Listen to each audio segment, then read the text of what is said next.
अरे मैंने कमाया है, मेरा पैसा है, मैं इसको क्यों दूं, मैं उसको क्यों दूं, ये मेरा खा गया, ये मेरा ले गया, ये मेरा था, मैंने कमाया था। ये तुमको अभिमान है, तभी तुम दुखी होता है। तुम ये नहीं समझता कि बीच का पैसा है, बीच की माया है, जिसकी प्राल बुद्ध है वो पैसा लेके जाएगा। चोर की प्राल बुद्ध होगी तो रात को भगवान आएगा चोर के रूप में, तुम्हारा लेके जाएगा। तुम बैठ के रोना और धोना, अरे चोर आ गया मेरा लेके गया।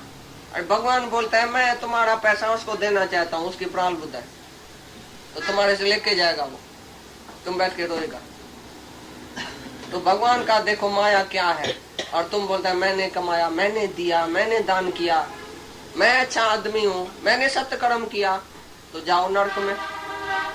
नर्क और स्वर्ग तुम्हारे लिए है ही है। जो जाने मैं कुछ करता, तब लग गर्भ जून में फिरता। जो बोलता है मैं कुछ करता हूँ, आई एम द डूअर, बस जो डूअर है उसको भोगना पड़ेगा। जो करता है सो भरता है, सो मरता है। जो करता ही कुछ नहीं है सारे दिन में, एक कर्म भी ज्ञानी का उसके खाते में नहीं है, क्योंकि दूसरे से कर्म करेगा तो खाते में है, वो कर्म हुआ। जो अपने आप से हम करता है वो कर्म है, अपने आप को हमने खिलाया, कर्म हुआ। अपने आप को मैंने घुमाया फिराया, कुछ भी किया तो वो कर्म हुआ। दूसरे को खिलाया तो मेरे को याद आएगा। तो ज्ञानी दूसरे से तो कर्म करता ही नहीं है, दूसरा देखता ही नहीं है। पहले तो ज्युअलिटी है ही नहीं, उसके अंदर द्वैत नहीं है। दूसरे से कर्म करेगा तो बनेगा ना, चाहे सत्य करो चाहे बद्ध करो, दूसरे से किया। ज्ञानी बच्चे जैसा निर्दोष है, बच्चे से कुछ भी हो जाता है तो उसको कोई दोष पाप नहीं लगता है। ऐसी तरह से ज्ञानी बच्चे जैसा हो जाता है, निर्दोष निष्काम। तो अपने साथ ही सब करता है, माना ये सब अपना आप है। तुमको खिलाया माना अपने को खिलाया, तुमको पहनाया माना अपने को पहनाया। तुम तो गरीब को जाके दान करता है, हम अपने आप को सब कुछ देता है। तो ये सब धर्मशाला है, ये शरीर भी धर्मशाला, ये सब धर्मशाला। ऐसी से निष्कामी होना चाहिए। जो कुछ तुम्हारे पास है वो देने के लिए, रखने के लिए नहीं है, लेकिन तुम देता है करता अपने के अभिमान से, मैं देता हूँ। और ज्ञानी जो है वो पूछता भी नहीं है किसी से तो मैं दूं या नहीं दूं। ज्ञानी अपना आप समझता है, जो संकल्प आता है वो कर देता है, लेकिन फिर याद भी नहीं है उसको।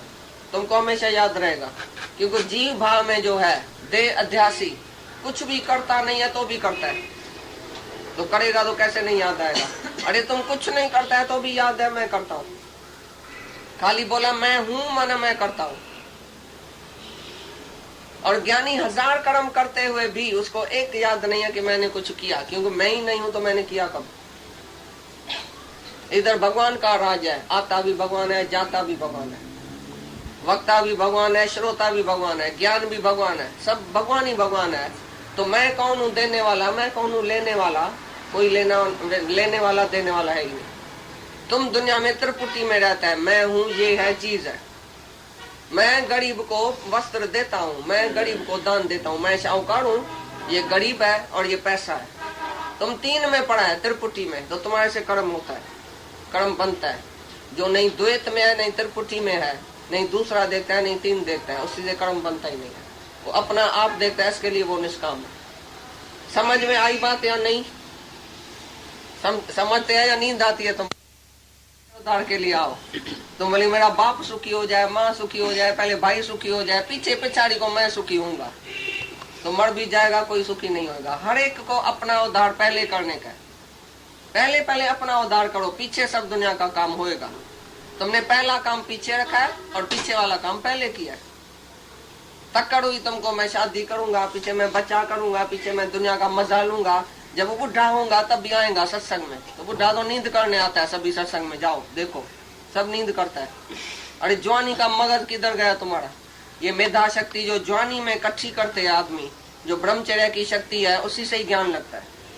वो शक्ति सब गंवा के आया दुनिया में, बच्चे में, बाप में, उसमें भोग में, पदार्थ में, विषय में, विकार में, सब उसकी शक्ति चली गई। पिछाड़ी को आएगा सत्संग में तो मेरे को ज्ञान चाहिए। ज्ञान कोई टक्के पैसे वाला है क्या? ये लंदन की डिग्री ऐसी से भी बड़ा डिग्री है, इसके लिए पूरा मगज चाहिए, पूरा टाइम चाहिए, सारी जीवन चाहिए। तुम्हारी सारी जीवन चली जाए इस ज्ञान में तो भी थोड़ी है, शायद 2-4 जन्म चला जाए तो भी थोड़ा है। तुमने शुरू ही नहीं काम किया तो पूरा कभी करेगा। तो मैं बुढ़ापे में आऊंगा, बड़ी उम्र में आऊंगा, तुम्हारा बाप भी तुमको बोलेगा तुम अभी छोटी है, तुम चल के घर में काम काज करो, मजा लियो, भी दुनिया का तक्कर क्या पड़ी है। ये सब छोटे छोटे जो आता है ना, उसको माँ बाप बोलता है तुम अभी तो घर में चलो, मौज करो, अभी तुम छोटा है। अरे भाई तुम बड़ा है, तुमको ज्ञान लगता है, नहीं मैं बड़ा हूं तो बहुत लोकाड़ित में आ गया हूँ, अभी मैं छोड़ नहीं सकता हूँ उसको। बड़ा हुआ तो बड़ा दुख हुआ, बड़ा झंझट में पड़ा।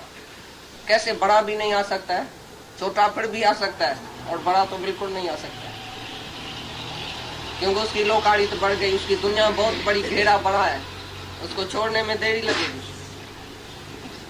छोटेपन में जल्दी हो जाता है। पेड़ अपनी जड़ें पाताल में मजबूत करता है, पहले अपनी जड़ें पाताल में मजबूत करके बाद में फल भी देता है, छाया भी देता है।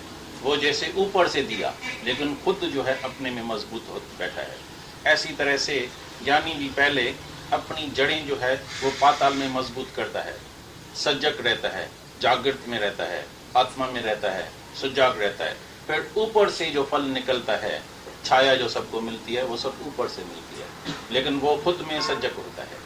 ब्रह्म नेष्टि और ब्रह्म षड़ोत्री, नेष्टा में भी है, फिर सबका संसार भ्रम भी निकाल के ऐसा उसको ज्ञान सुनाता है, श्रवण करता है कि उसका भी जो है भ्रम संसार निवृत्त हो जाए, तो उसको भी नेष्टा देता है। तो ऐसा नहीं खुद हम ही कच्चे होंगे। बेड़ा पाण गई तैयत अभियन के, एक ताड़ू है ही नहीं, कोई डूबता है, हम जाके उसको बचाने की कोशिश करेगा तो वो तो डूबेगा, लेकिन हम भी उसमें डूब जाएंगे, तो फायदा क्या हुआ, खुद भी डूबा। ऐसी तरह से जो अधूरा होगा वो कोशिश करेगा मैं इसको बचाऊं, मैं इसको ज्ञान दूं, तो खुद ही अधूरा है, आधा है। लिटिल नॉलेज ऑलवेज डेंजरस, तो वो भी डूबेगा। लेकिन पहले आप स्वार्थी बन के भी अपनी जड़ें तो पाताल में डालें, खुद तो मजबूत हो जाएं, फिर हमारे से जो भी फल निकलेगा वो सब ऊपर से मिलेगा। बड़ी रूंगम है सबने उधार थी, रूंगम है पैनी पंहिंजो उधार। जो पुरुष मन से सब बात करो इधर, नहीं तो नींद आ जाएंगी तुमको। ये गीता का ऐसा विषय है, बहुत गूढ़ विषय है, सबको बात करना चाहिए, पाठ लेना चाहिए। तुमने क्या क्या समझा, अभी कर्म के बारे में तुमने क्या समझा, सब बताओ।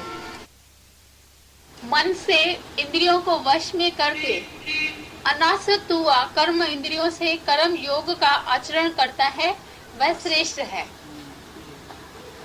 जो मन से इंद्रियों को वश में करता है, सब इंद्रियां अपने वश में है, और अनासक्त हुआ कर्म इंद्रियों से कर्म योग का आचरण करता है, जो करने योग्य कर्म है उसका आचरण करता है, तो वो ही श्रेष्ठ है, जो सबके बीच में रह करके भी और सबसे न्यारा रहता है।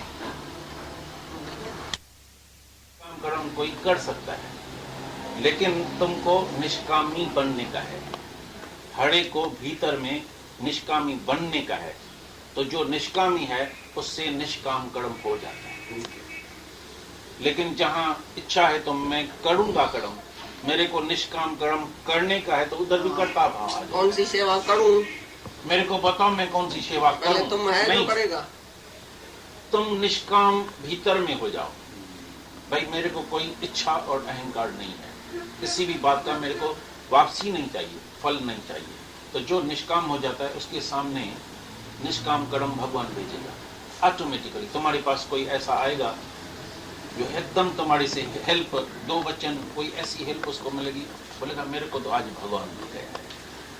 तुम उसके लिए भगवान हो जाए। जिसको टाइम पर मदद मिलती है उसके लिए वो भगवान हो जाता है। बाकी ऐसे ही हम गरीब को, फकीर को जाके पैसा दिया, उसको जरूरत भी नहीं है, उसके पास पहले ही पैसा इधर बंदा पड़ेगा, पहले ही अकाउंट में पैसा पड़ा है, तो उसको जाके हम क्या हेल्प करेगा।